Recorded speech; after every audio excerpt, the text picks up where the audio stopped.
every 10 or 15 years, a film is produced that is so overwhelming, so forceful in its impact, that it becomes deeply embedded in the mind.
Persons under 18 will not be admitted.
Appreciate your choosing our theater. And to make this experience more enjoyable for everyone, we hope you'll refrain from talking during the show. Enjoy the movie. Thank you.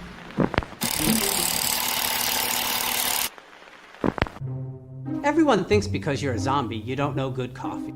Well, they're wrong. We have very active lifestyles. It's not all wandering the countryside aimlessly or scaring passing motorists. And we all love a good cup of joe. And there's only one brew that gets my seal of approval. Deadly Grounds coffee is my guilty pleasure. Bold, robust, delicious. It's coffee that can wake the dead. With over a dozen different roasts and flavors, Deadly Grounds can satisfy the most finicky of coffee addicts. The aroma is so intoxicating. It brings all of my neighbors out of the woodwork. Deadly Grounds coffee. Coffee to die for and zombie approved. It's good to get a little deadly.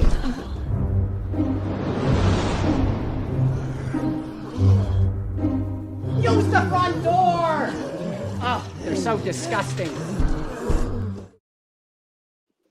Hey, happy Tuesday? Is it Tuesday? we're off a day. My name's Leo. I'm the monkey behind the keyboard here. We have a totally kick-ass show for you today. And if you're watching right now, you know why you're here. So we're not going to delay any further, but with us, as always, Benjamin. How's it going, bud? What's happening? What's happening, everybody? So, yeah, like Leo said, we got an amazing show tonight. I just want to point out one thing.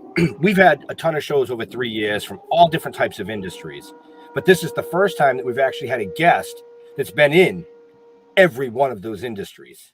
So that's all I'm saying. Go ahead. Next. Jeffrey. It is Tuesday. It's Tuesday, and it's an hour early, so I'm really fucked up here. Yeah, you can have your chicken early this week. Chicken? Yeah, chicken. Yeah. No, so we got a kick-ass show. I don't want to delay this anymore. Everybody knows who this guy is. Let's welcome Mr. Tommy Chong. Hey. Welcome to the show, my friend. Thank you. Is my mic on? Oh, yeah, you're good. On. You can hear me? We can hear Everybody you. can hear you. Matter of fact, today is our first show. We're streaming live on Dead Dork Radio. That's going on right now. Oh, welcome, Dead Dork. Dead Dork. So, ton of people in the comments. I'm going to try to get to the comments as best as I can, but definitely a lot of love coming for you, Tommy. Well, then that's good. That's what we wanted. We wanted a lot of love to come from Tommy. Love's nice. You know, It works. Outside of anything else, we want nothing else to come for Tommy, folks. Just love. He's already dealt with all that in his life, folks. That's right. No more time. No more bullshit. Go ahead, Jeffrey. I know you're itching.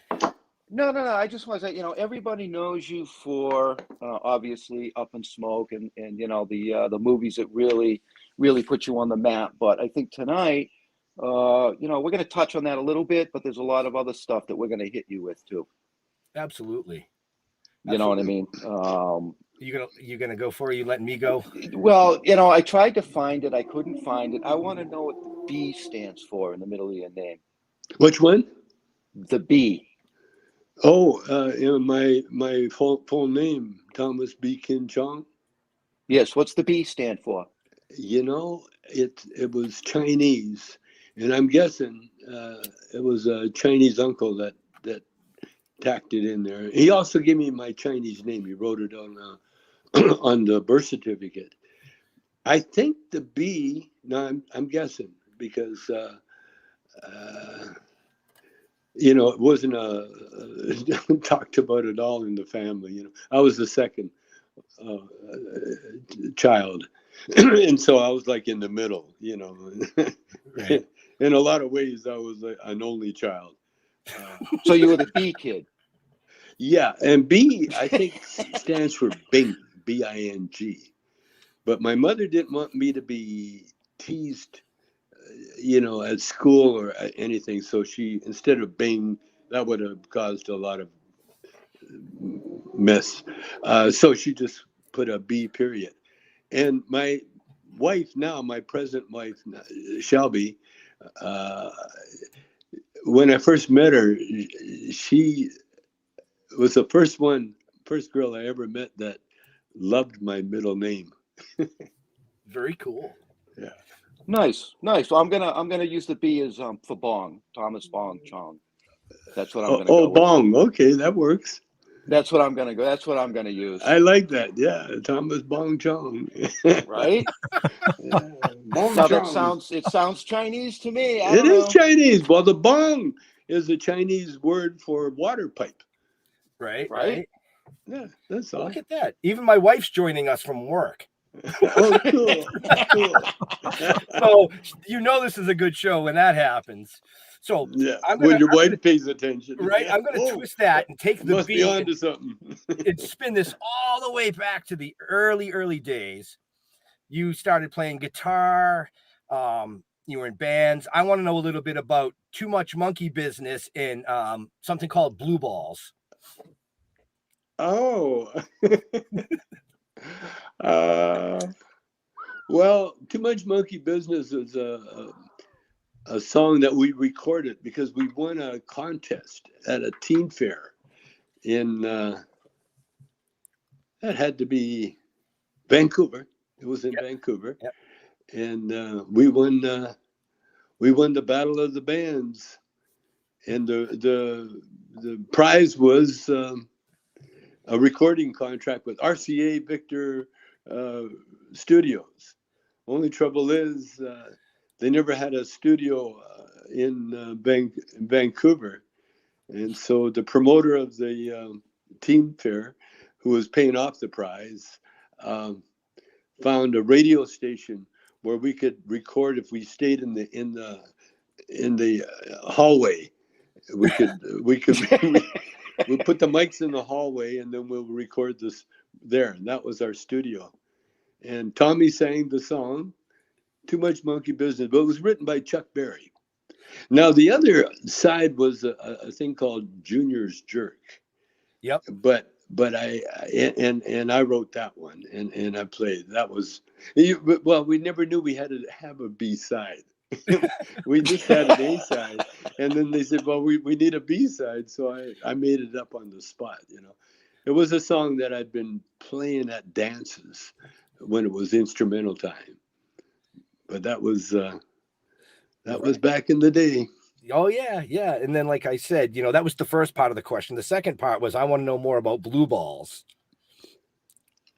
Well, blue balls is a term that we used to get. Now it was time when I was at that age where we learned a lot of sayings, but we had no experience with the sayings, what they said, But apparently it was a condition that men get or boys get when they're aroused and they got no release. And so they turn blue. Did that answer your question, Ben? Yeah, but I was referring to the theater that was the Almer at one time that he called blue balls, but I like his rendition better.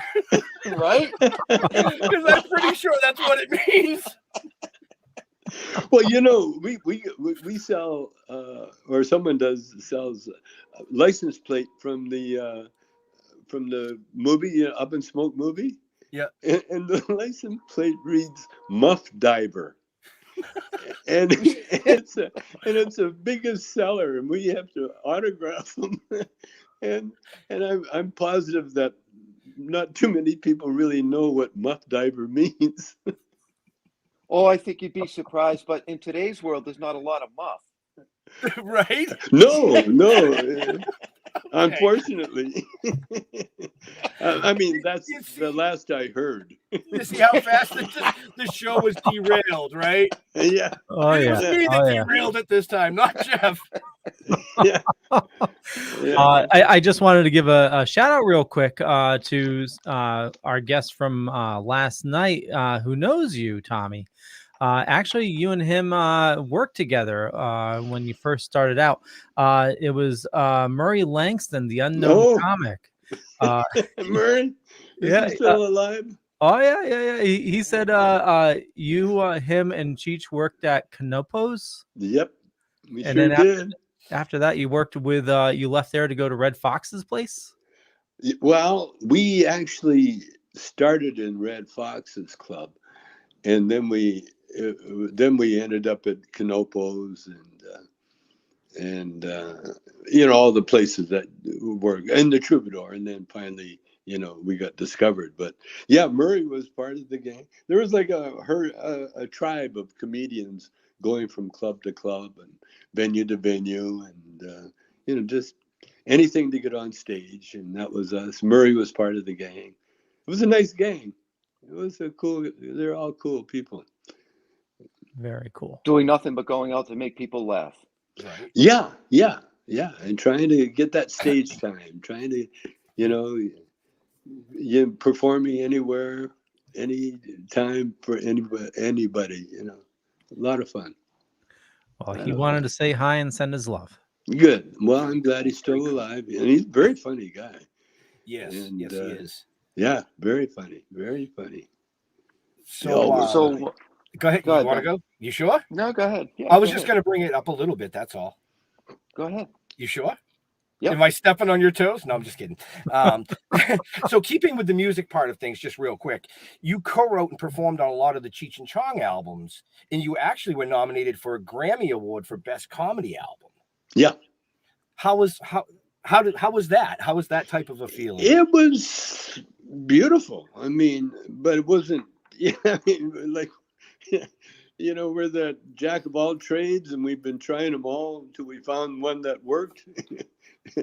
And that was Cheech and I, because between the two of us, we had done many jobs, And so when we finally found one that paid off, it was really sweet because we knew the Three Dog Night. You remember that band? Mhm. Three Dog Night. Well, the drummer happened to be my first wife's brother, made him my brother-in-law, and I actually gave him his first job as a drummer in one of the house band at the clubs that we had, and Floyd Sneed is his name, and he was one of the founding original members of the Three Dog Night, and he's the only one that's still around of the old gang.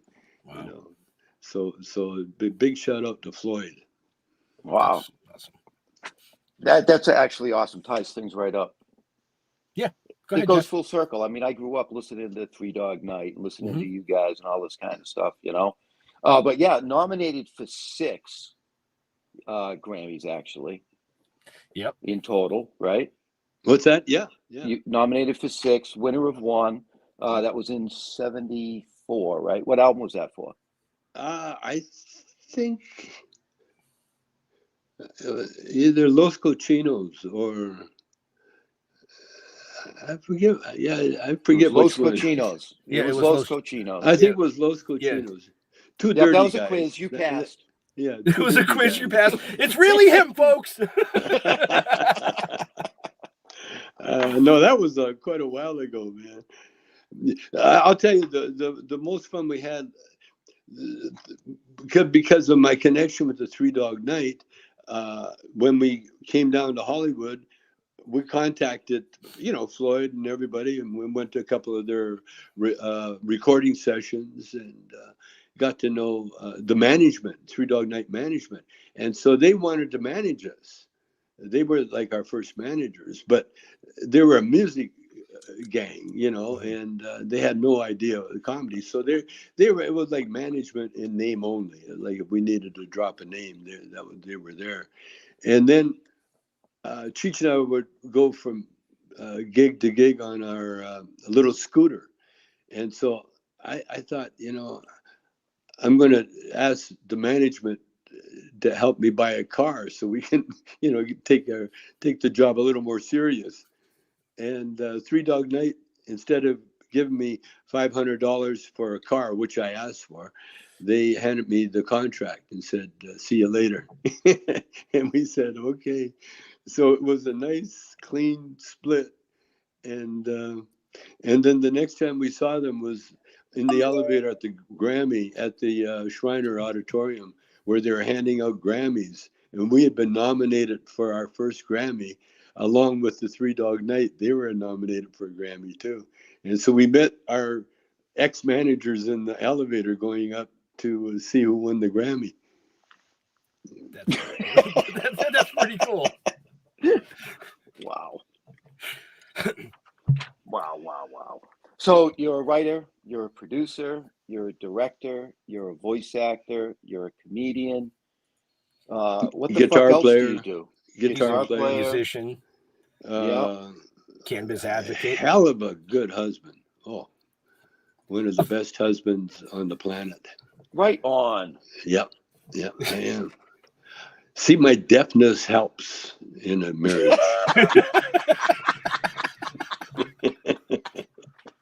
and my fading eyesight. Honey? And my fading eyesight too. My fading eyesight. It all helps in a marriage, boy. Because all you have to do is just, say yes, dear. That's the only phrase that you really need to know. Yes, How dear. long you been married? How long you been married? We've been together legally in probably around 40 years legally. We've been together for maybe 50 plus years. You know, I met her when she was. I literally met her, and she was in high school, and I was a married man living next door. Yeah, my career would be over if that happened now. Right? Yeah. And we were just friends. We were just friends, and she liked the band, and she was actually quite a loyal fan. And your first groupie? we're just friends. We're just friends. But we took acid together one night, and that was it. And we've been together ever since. That was it. Yeah. Wow. And still living the dream. Oh, and she actually made me kind of helped me with my spirituality, you know, because when I met her, you know, my prayers really were answered, and over the years, I come to realize that God really likes me.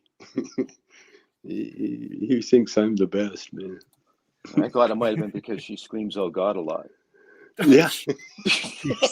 Yeah. I get that too. Oh my God, you know. Oh boy. It's a different kind of God when you get older, you know. I mean, it's a little more age appropriate, you know. So we got a ton of questions or a ton of comments, but this question came in from Jeremy Courtney asking, are you still on THC or are you strictly CBD now? Big fan of your work, Tommy. I don't have any kind of what do you call that? Regiment?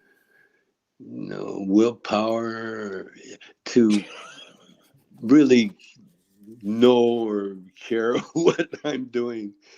I just have, I mean, I just found out about the difference between THC and CBD just lately, you know, when I started making a lot of money selling CBDs, you know, and to me, weed is just weed, you know, you just smoke it and get high. But, you know, I've been learning all the good things about it, all the good medicine, you know, and how it helps everything.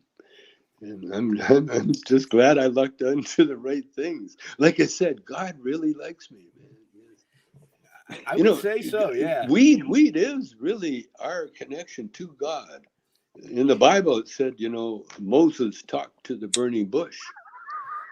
And obviously, the burning bush was the cannabis plant, you know. Yep. And how else would you get a Jew to lead a whole bunch of people into the desert? That has to be some good dope, boy. Right? And that's probably what they were looking for. What that plant looked like, Moses? Come on. It's going to be over there in one of those mirages. We'll find it. Oh, man. No, the weed connects everything. And, right. You know, and woof. I mean, everything, you know. And it really makes you forget shit, too. The other day, luckily I wasn't driving, but I really almost panicked, but Shelby was driving. I couldn't figure out where we were going. You know, and I kind of remembered, we were going home. And I'm not drunk, you know, I don't drink. Right. But I do smoke, you know. Oh, yeah. A fair amount, you know. A fair amount. Yeah. I like how he put it. A fair amount. Yeah. Well, when you don't have a supply problem, you know, then it's like self discipline. That's the word I'm looking for.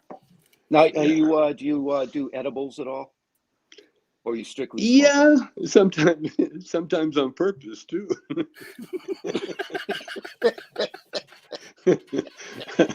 I don't know how many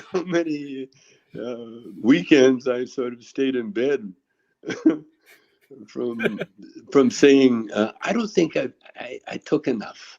You know, I don't feel anything. It's only been 10 minutes. I better eat this other half. Yeah, that's what it is. Right. And then, oh, it's Tuesday already? Wow. But the great thing about a weed hangover is you're thirsty and hungry. I find, that's about it. Yeah. Yep. Not like a booze hangover. Booze is like almost medical. You almost want to throw up to feel better. Remember those drinking days? Oh, a long time ago. Yeah. I Long went to time college. Yeah. Remember those days where throw up, you'll feel better. Oh, you're right. Oh shit, I got it all over me. Okay.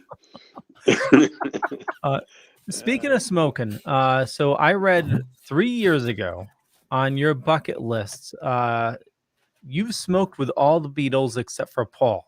Yep. Within those 3 years, has that happened? No, although he knows about it. Okay. We've had a mutual friend, a guy that did a couple of movies with him, a director, and he told Paul last time he saw Paul that that he's on my bucket list, and Paul said, "Oh, anytime, mate. Yeah, we can do it." Yeah, Paul's really the only bona fide ordained pothead of the group. I mean, he'd been busted. Right. He's been busted. Yeah. I think he was the only one. I don't think George, Ringo, or what's his name? Paul. No, John. Yeah, John.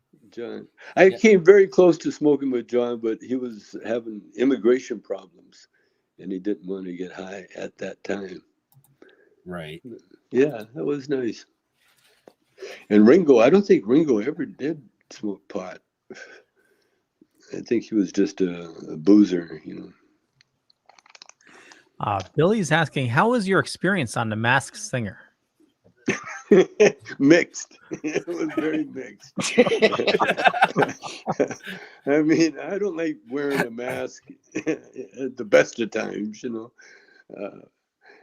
a full hood and a mask and all that shit, And the thing is, it's like a celebrity show, but you're in a mask, so no one knows who you are.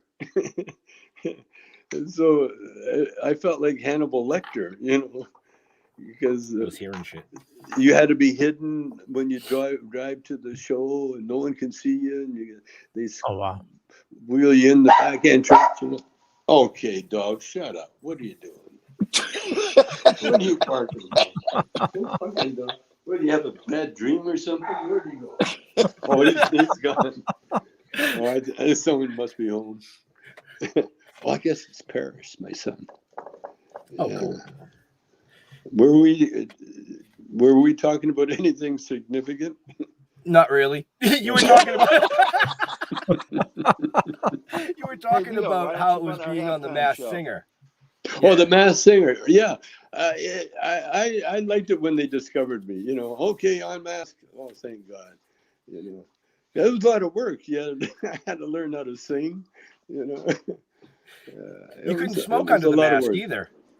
What's that? I said you couldn't smoke under the mask either. So no, anywhere. The whole they didn't know. They didn't want anybody to know who I was, and so I had to be. That's when the edibles kicked in. I wish. No, you don't want to do shit because you don't want to screw up. A whole show like that. By being too stoned. So I don't get stoned when I work. But after work, Right? Yeah. Fair enough. Yeah. Yeah, I don't smoke when I work either. Neither does Ben. Nope. Not with power tools. Well, what do you do? Oh, power tools? Yeah, I'm a woodworker by trade. Are you? Oh, Yeah. yeah. How many We fingers? actually- You got all your fingers? Oh, you got them all? Yeah, Yep. you do. Yeah. Wow. There's a Yeah, and couple I- that are fucked And up. I still have all mine. You must be skilled. Oh, you're both woodworkers. Jeff's a high-end furniture builder now, but he actually trained me in the Wow. construction industry for about 20 years. Wow. So, and I've been doing I that for about dabble, 30. you know, but Yeah. I'm just enough to know when to quit before I hurt myself, you know. Well, I think every guy's dabbled with wood. Yeah. I love it now. I got a whole mess of bamboo pipes that I've made, and you know, I like woodwork too, but I like to carve stuff I can smoke out of, you know. Then I feel like I've done good for humanity, you know. Right. Nice. Wow, furniture. Okay, I got a question for you woodworkers. I got some fresh cut, well, it's a couple of years now, maple from a huge tree. And, you know, I want to do some sculpturing with it.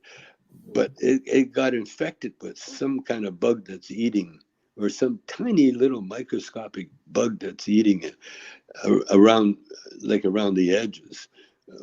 What kind of bug is it? Do you know? I don't know, a wood bug? Yeah, like a termite, you mean? I don't No. think it's termite. Well, there's all kinds of little bugs that'll get into it. You know, little tiny spiders too. Yeah, and Spiders how will do live you in it. get rid? How do you? Any kind of a bug spray will just kill it. I was gonna that's say, spray. yeah. Don't Oh, the smoke old- weed. the Don't old smoke weed Roundup, near huh? the wood. Right. Just don't Yeah. smoke the weed near the wood, and they won't eat it. No, I found there are bugs that like weed. Right. Oh, Too there's a lot much. of bugs that like weed. Yeah. This I call this bug them here my for children. sure. I was gonna say I call them my children. Nice. I- Hey, Leo, why don't Yes. we take our break? And then we will come back and hit this gentleman with some more crap. Okay, we got a couple questions that came in as well. So hit the questions real fast because I think you're still downloading something. I emailed. am. Thank you. So I'm gonna mix a little one of the questions that I researched along with this. So Pops is asking, what was it like catching a network sitcom role on the '70s show? And also, I'm gonna add Deborah, which played Kitty. It sounds like in the beginning you thought she didn't really care for you, but she did something very touching at the end. Oh, right. Now the first question was. What was it like catching a sitcom role on that '70s show? Oh, it was incredible. It was one of the nicest things that could happen to me at that time. I had one thing, you know, I would do television, but it had to be, you know, the Up in Smoke character as close to it as you could get. And the 70s show came along. It was like, no problem. We got you, dude. It was a lot of fun. And Kitty, well, when I joined the show, I was like a guest. I was supposed to be like the guest. They called me the stunt celebrity. You know, just a guest. I was supposed to be a guest, and then I became a regular. And but in the beginning, Kitty was a little scared of the character. You know, she wasn't sure. You know, actresses, especially of Kitty's caliber, can be very sensitive. You know, super sensitive. Right. And but in the end, we slowly developed this beautiful mutual admiration thing. And when we were doing the rap show, my character was called Leo. But instead of saying Leo, I'm really going to miss you, she said, Tommy, I'm really going to miss you. And it was very touching. And I think they left it in the cut because we were filming all this at the time. It was very touching. But yeah, that the 70s show was I treated it like a school because I had such a small part. I had a lot of downtime, so I would sit in the audience like I was at school and watch how the director directed and how the cameraman and how the grips and how the writers, and I got such great respect for writers. Mm-hmm. You know, writers usually get no respect, but I'm telling you, I got so much respect for the writers because I realized watching, I did 4 years of that show, and I never ad-libbed one line. I ad-libbed a word one time, one word. Wow. But in the almost 5 years, every line I said on that show was from the writers. It wasn't from me. Wow. That's really cool. Yeah. Yeah. Rare, actually. Most people ad-lib something. Right? Yeah, well, you know, writing for actors is very tricky. You know, you're a tailor. You have to suit, you know, deal with the actor. And actors are, you know, we're a very weird bunch because of the nature of what we do. Right. You know, that's why you get a lot of surprises because, you know, you identify with people in their characters so much so that in real life you think that's who you're talking to. And guys that, you know, I won't name any names, but you know, their whole existence really depends upon writers. Mm-hmm. Yeah. Right. And their ability to act. You know? So it's wow. It's a nice thing to know. Well, Ben, neither of which we have. No. You know what you do have though? What's Commercials. And so we're going to take a quick break. I want to remind everybody, definitely check the show notes up above or down below, depending on where you're watching or listening to us. Still plenty of show left, so stay tuned. But you know what? Here's some commercials. Here we go.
Fucked up nightmare.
And in honor of Betty White, here is the last commercial that she did. Thank you for supporting Actors and Others for Animals. We started a long, long time ago.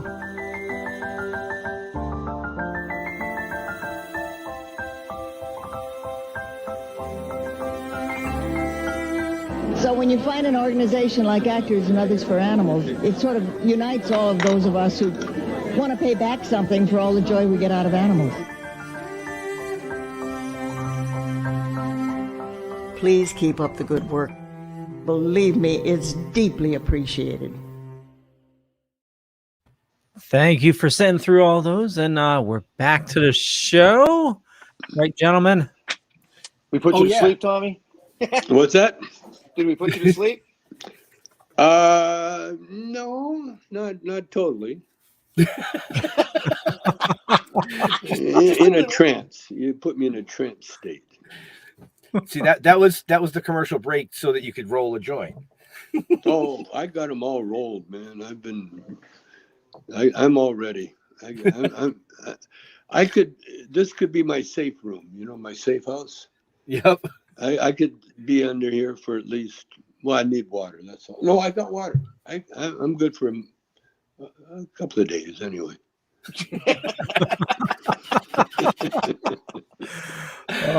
I read that when you were up in British Columbia, you saw a UFO. Is that? Oh yeah, I did. It hovered for 3 nights. Oh wow. 3 nights. Did it take you, or just was it dropping you off? No, people don't realize that UFOs are only drones. You see, they don't need to take anybody. They're not humans flying a UFO. In fact, humans can only take up more room and be more useless than anything. The only thing more useless than humans in space is toilet paper. So when you think about it, the UFOs, yeah, they're there, but they're drones. So you're not going to find any skeletons of a UFO crashes. You're going to find electronics. That's all you're going to find. Made in Japan. But it's not going to happen because drones will, self-destruct or us humans, we're limited as to what we can see and what we can really understand, And so the UFO I saw, it was light. I definitely saw it. It was a light, just one ball of light, and then it came down, and it just stayed there, and then the next day it was gone. It disappeared. Next night it was gone.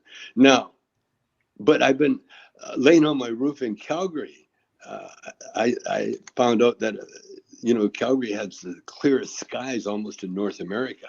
Oh, wow. And so in the wintertime, if it's clear, no clouds in the winter, it'd be so clear. I mean, you can touch there are comets, all kinds of things going on in the heavens. Well, when I'd lay on the roof and watch it, and this is before weed or before any kind of psychedelic or anything, just me being naturally curious. Right. And I'd be laying up there, and a couple of nights I saw a formation of a fleet of some kind of air. I guess they were satellites. Oh, was it a line of them? Yeah, no, they were in formation. There were like about 8 of them, or maybe 10, and flying in formation. Yeah, and they just went across the sky, and then I realized it would be much like watching satellites in the sky. So whatever it was caught in our orbit, and and that was back. That had to be in about 54, 55, around there. Wow. Okay. Wow. So they weren't changed satellites. Wait, Leo is like, I think he's like, wait a minute. No. Back in 54, you said? Yeah. Okay. Yeah, because recently there's the Elon Musk satellites Yeah. for that internet, but that's only within like the last year or two. Yeah, yeah, and you see it, and it moves, and it's great. Yeah, the heavens. Oh, the what I used to see in Calgary. Oh, because we had no surface light. You know, it was a small town then, and but the heavens were, oh, it was incredible. It's comets and meteorites, and the showers, and then you could see all sorts of things in the middle of the night. And one time I was coming home from Sunday school, and they were just Oh, I'm talking. glad you you know, didn't say band camp. God is everywhere. God is there. And so I was saying, we're okay to myself, you know, okay, God, where are you? Are you here? Looking around. And that's when I felt myself looking up into the heavens. And that's when I saw, like what I said I saw. Yeah, it was quite a moment for me. That's awesome. Wow. Very cool. I saw one myself back in the 90s, and it was just scared the crap out of me, but it's just something you'll never forget, you know? How close did you see? It had to be a couple 100 feet. I grew up on a small farm, and I woke up one night and just heard this like humming noise. And I looked, and it was hovering over my brother's house. And it was just just the next house over, and just up in the air, just stayed there perfectly still, and just I was afraid, like, if I looked at it, maybe they'd know I was looking at them, and you didn't want to look at him. Yeah, I just like, oh shit, is that really there? Oh shit, oh shit. I can see Leo now. Yeah, I know. I'm like, I'm trying to peek, and I'm like, he had the blanket funny. over his head with one eye out. That's funny. Did you tell anybody? Only told a couple people. Now a lot of people know, but yeah. Tomorrow, Leo but at the time, no. I kept it to myself because it's. I didn't what would your parents have said? My dad probably would have said I was full of shit. You've been dipping in that home brew. I told you not to eat those mushrooms in the field. Actually, my grandfather used to. He was a moonshiner, so it's. How'd I know? Everybody was back then.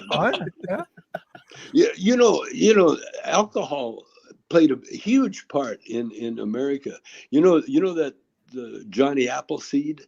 Remember that legend of Johnny Appleseed? He went around and gave everybody apples. That was so everybody could make apple cider. Yep.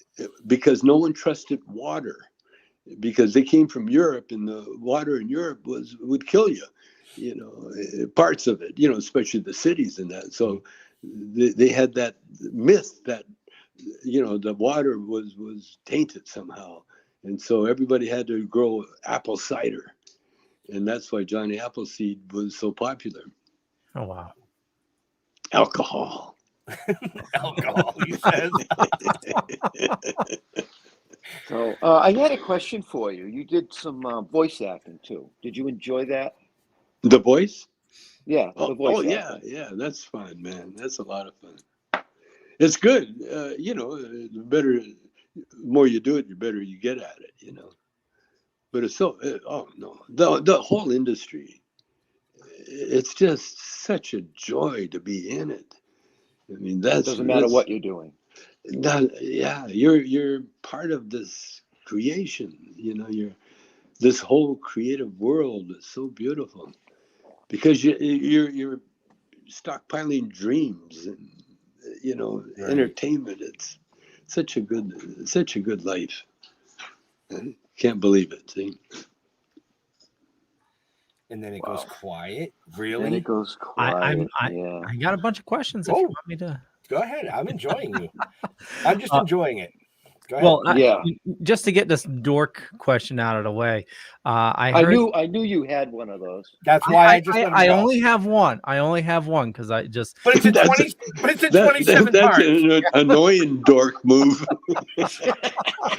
I only have one, and then he won't tell you what it is. Yeah. I heard you were a big fan of the Joker movie. Big fan, huge fan. That was the best performance. Story, everything was perfect, and it was pure comic book. It actually showed the power of the comic book, because the comic book had immense power, still has.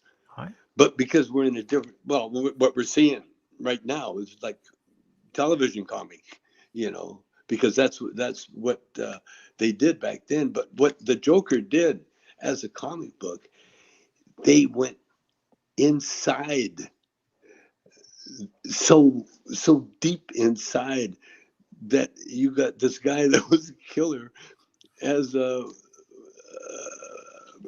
what do you call it? Like everybody was rooting for. Yeah. it was so crazy, but that's the power of comics, because no matter what you said, you looked at the art. That's all you saw. That's what I see. If you're an artist, that's all you see. It's like you're on heroin, only art is the drug, And so when you get bombarded with an artistic show like that, and then the acting, the Joker himself, and the way that's what I always loved about comic books, because they took the obvious and they just they make you see all angles of the situation, the beautiful angle, the horrific angle, all of that, and in one movie, his dance. Oh yeah. I was, of course, I was medicated up yin yang, but I was waiting for that. Well, it's certainly one movie that you definitely watch a couple times, and you miss certain things, like like part of the movie, like what's reality and what's not, because it gives some subtle clues. But with that being said, and talking about comics, what are some of your favorite stories that you've read? What stories you mean? Like comics, growing up, were you a Batman kid? No, growing up, I became very audio, music, radio, and I got all my information there. Reading was tough for me, because in the beginning we never had electricity. We had the Coleman lamps, and it wasn't a good reading light, and we never had the books either, or the ability. My dad was Chinese. He had a grade 12 education, but he said maybe about 6 or 7 words my entire life. It felt like it. He was very man of few words, very Chinese. My mother, part native, as I found out, but the part they hid all my life. It was funny. It was okay to be married to a Chinaman, but you couldn't tell anybody you were native. That was funny. Yeah. Now, what was the question? I forgot. No. I was asking about comics, but other than Joker, with all the new stuff that's out, is there anything that you're really drawn towards? Like, are you watching the Marvel stuff, the DC stuff? Oh, well, yeah, if I have to, I don't go out of my way. I go out of my way to see documentaries. Yeah. I love documentaries, and I love travel shows. Rick nice. Seed's travel show, man, it's fascinating. I love it. He showed a church that their art was all the human bones. It's in Czechoslovakia, and they did all the what do you call the hanging sculptures, with human bones, the skulls, and they're one proud. This one has every human bone in the human body, I've got to see that. It's a church, so I definitely got to see that. I don't know if I want. But when I was a kid, literature was my favorite subject. But when we were taught, it was like literature. It was time that you read or they read to you. You know, it wasn't. It was a Canadian school, and they were supposed to teach you French, but we had an English speaking the principal who never spoke French teaching us French. So you can imagine we were limited. But how would that work? In the 50s in Calgary, it was during the Hungarian Revolution. And so we got a lot of the refugees. They were called DPs, displaced people, displaced persons. And so Calgary got a ton. We all got all in Canada. Canada was open the borders for them, and I think the States did too to some degree, but Canada really did. And so next thing you know, we had a championship soccer team, you know, in our school, because these guys, they had to start school earlier, you know, because they had to get their English together. So we had the huge guys, you know, 6-footers in grade 4 or 5. You know, it was incredible. But the language and the culture was a big blend then, and that really helped. And art, all that, and music too. When I was started my music career, was playing Irish jigs, you know, for dancing. You know? And so my early training was rhythm guitar player for a fiddle player, and we'd play parties and 8 years old, and that was my early life experiences.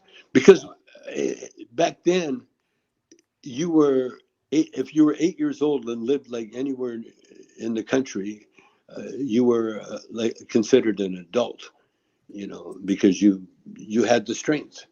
Right. You know, that's why those big farm guys ended up being big football players, you know, because they start real early when you're a kid, you know. Wow. And that was a good.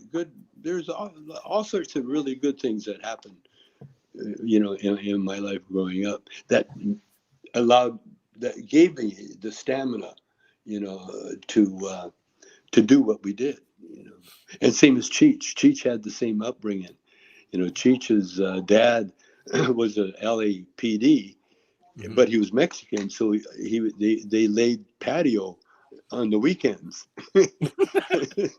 He had to. It was part of being a Mexican. so Cheech was, you know, 8 years old. He was laying patio, you know, carrying cement and all that shit, you know, and that. And then Cheech became a potter. And he went to Canada to get out of the draft, and he went right up to this world-renowned potter. And there, being Mexican, he got a job carrying the potting cement around and cutting wood and throwing pots after he did all his work in the daytime. No, Cheech's life, man. And he grew up. He moved right next to me where I grew up in Calgary, right the town, you know, where we used to go for our weekends, you know, vacations. You know. Yeah. So serendipity. Wow. Was there a question in there somewhere? I did. So Dal is asking, what music have you been listening to? Any recommendations? And what music I've been listening to? Any recommendations? Yeah, and he wants to thank you for the memories of chilling with his friends, laughing at your movies. Oh, I personally, you know, I'm a jazz guy. You know, I'm still trying to figure out what the hell they're doing. You know, no, I love jazz and I love music. I love everything. You know, I'm not fanatical about it. You know, like some people, they have to have it playing all the time. I wasn't like that, but. Actually, you know, what I was doing when I was getting an Uber or a Lyft, I would say, ask the drivers what music they liked. And I did a little study when I was doing it, you know. A lot of Eastern, you know, Middle East music.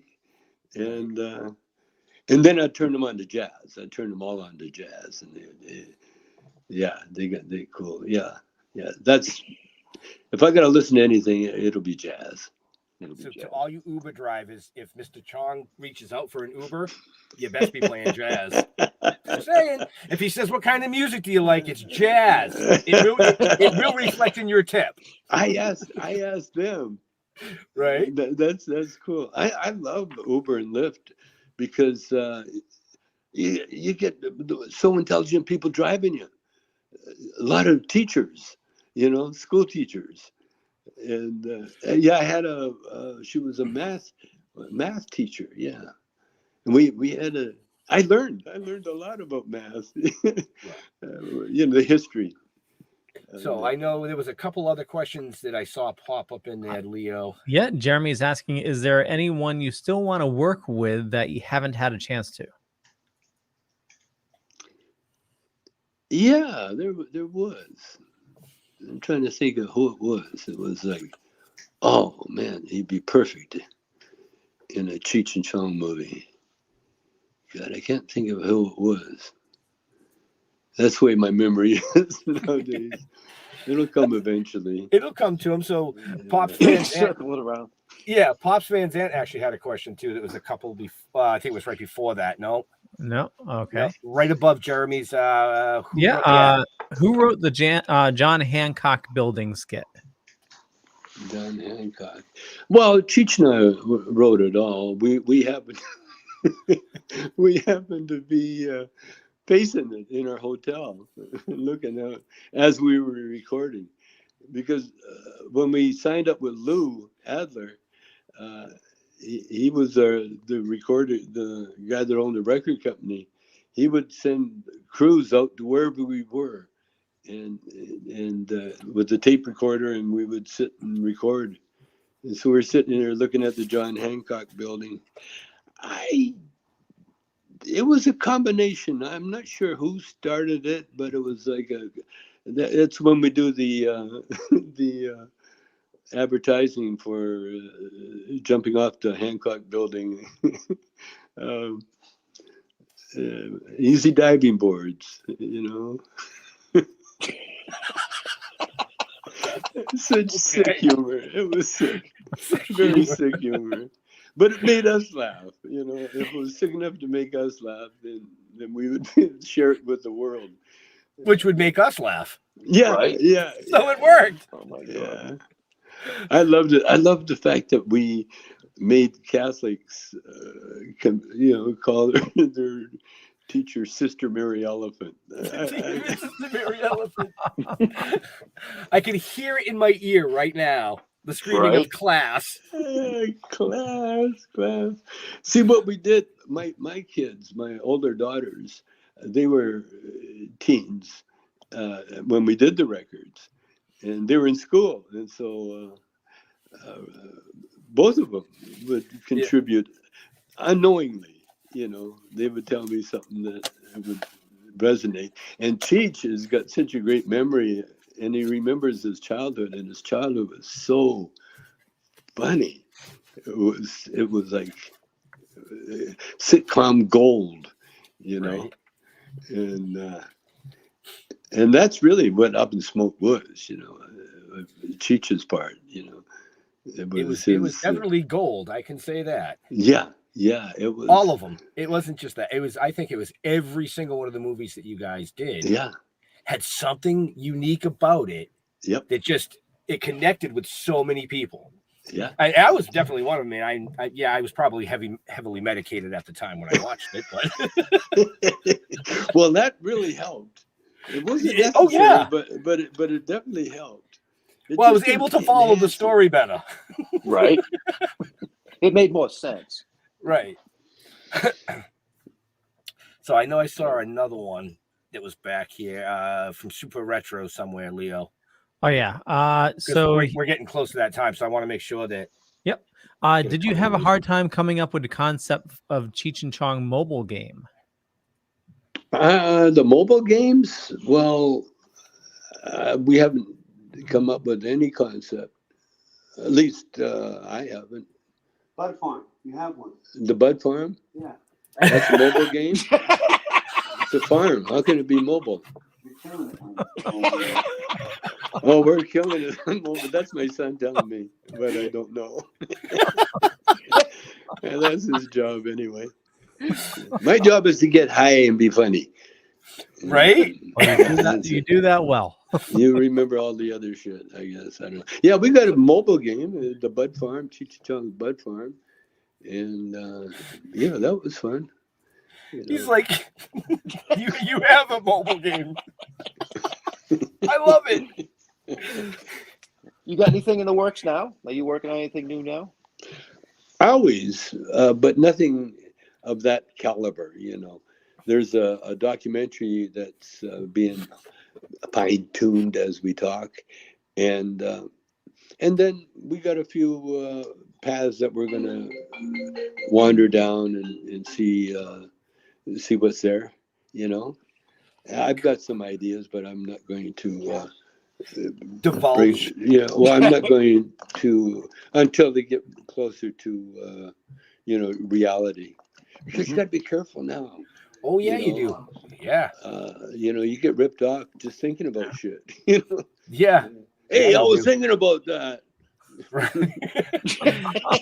Wait, that was my idea. I thought about it earlier. Yeah, I had that idea. Well, I'll tell you, I had an electric bike. It was, I guess it was around 81, 81, around there. I had a friend whose dad was an inventor, and he built one for me. It was a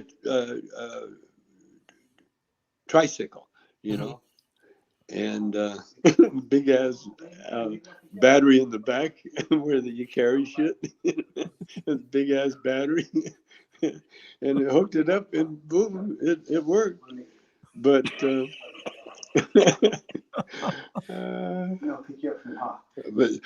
but you can't do two things at once. Right. You know, a double-minded man is not stable in his ways. That's a biblical quote. And so I've had quite a few failures, but they were like more than failures, they were feeble attempts. So, right. But it was something that I had to try to do, you know, while I was doing what I'm doing, you know. Mm-hmm. Failures are good. Yeah. You learn something from them. You have to learn from your mistakes. Yeah. Failure is a growth food. Yep. Yeah. I know we are coming up on time. Last question I have for you on my side, and I think this is just absolutely fabulous. I read that you said inside that you're not old. You're only as old as you feel. And you also you still go to the skateboard shop to buy your clothes. Is that true? Well, there's no skateboard shops now to talk with, but definitely, I go to dispensaries now, and they give me clothes. I don't have to buy shit. People just give it to me, and yeah, for sure. You're old. It depends. It depends on your mind. You know, you are really. That's why you got to keep your mind filled with really nice thoughts, you know, because your mind is almost like a garden. You know, you got to put the right amount of care and tender loving care and the right kind of minerals in it to keep it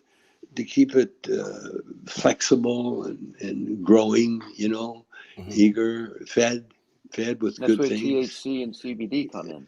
Well, as long as you mix it with good literature and, you know, good art, you know, good music, you know, don't waste it. Don't waste the time. Don't waste the high. First of all, don't waste the high in being miserable. Right. You know, because you have the ability. We all have the ability to change our mind, you know. And if you start going down a path where you know it's going to be miserable, get off that path. And the way you do it, you go, oh, look, like you do little kids. You know, you want to distract them. You say, oh, look what I got over here. Well, do that with your squirrel. mind. Say, oh, well, look at her. She's kind of cute. Get your mind on other good things, and then time will go by, and next thing you know, it's tomorrow. Well, the next day. Right. No, you got to have tomorrow first. It can never be the next day. So you said the documentary is coming out soon? The documentary, it will pop out probably right after we get our we're at the stock exchange. We go public with Cheech and Chong. Oh, okay. All right. Cool. And that's in the works now. All right. And, Nice. when we do that, then you'll find both Cheech and I at the airplane shows, buying our new jets, and at the boat shows, making a bid on whose yacht's bigger than, Cheech. Cheech will always try to get a bigger yacht than me, but I'll always beat him, because I'll go the sail route, and you can always get longer sails.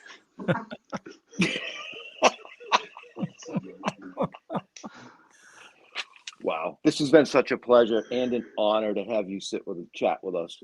A lot of fun, man. It's a lot of fun. It's just, if I wasn't doing this, I'd be probably doing something else. Yeah.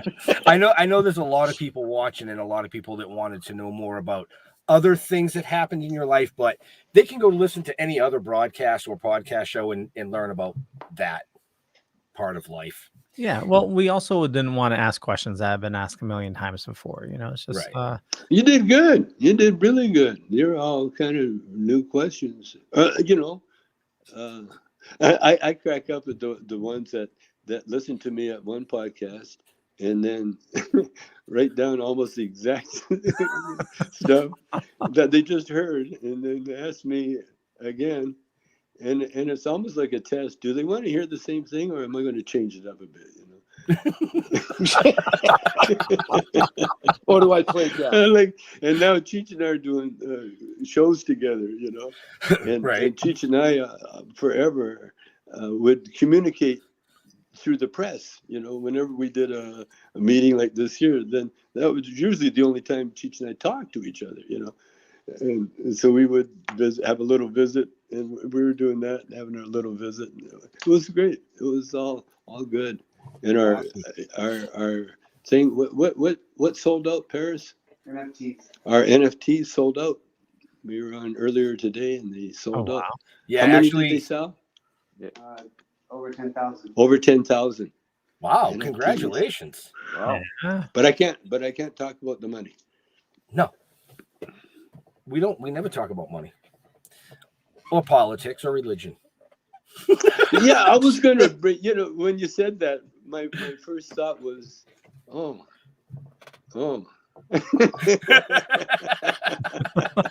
And then I thought, yeah, okay, because I talk enough about that crap in other areas, so I like the show. This is a fun show. This is good. Well, we want to thank you. So, Leo, I know you got stuff to do. We are on that time. We were a little past that time. So, why don't you wrap this thing up for everybody? Oh, totally. And can I lead? Can I lead now? If you want to, yeah. Okay. Bye. Bye. What an awesome dude. Oh, that was so. I had one other quick question for him, but that's Sucks to be you. No. I know. It's just I tried not to. This is your guys' show. I didn't want to. It's a team effort. I know it's a team effort, but I want to make sure I didn't. Yes, Thank you, I'm going to wrap everybody things out up. there. Okay. Yep. I want to thank everybody for watching this fine evening. This is an amazing show. If you missed any of it, definitely, head on over to the Facebook page or YouTube page. You can catch the rewind right there. For me, just Google Leo Pond. You find a bunch of stuff. Could be true, could be not. I'm not going to say which is which, but I run a little thing called the Dorkening Podcast Network. We got about 40 shows on the network. There's a ton of awesome people doing a lot of awesome stuff.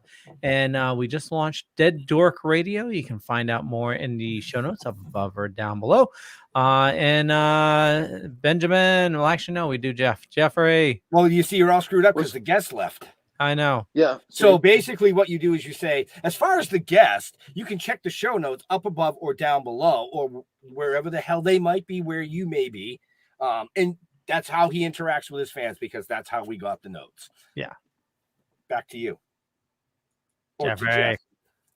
Well, I hope everybody enjoyed that show. I know I did. When you get a guy like that and you let him talk what he wants to talk, that's how it works. And I had such a ball. Look us up, Still Toking.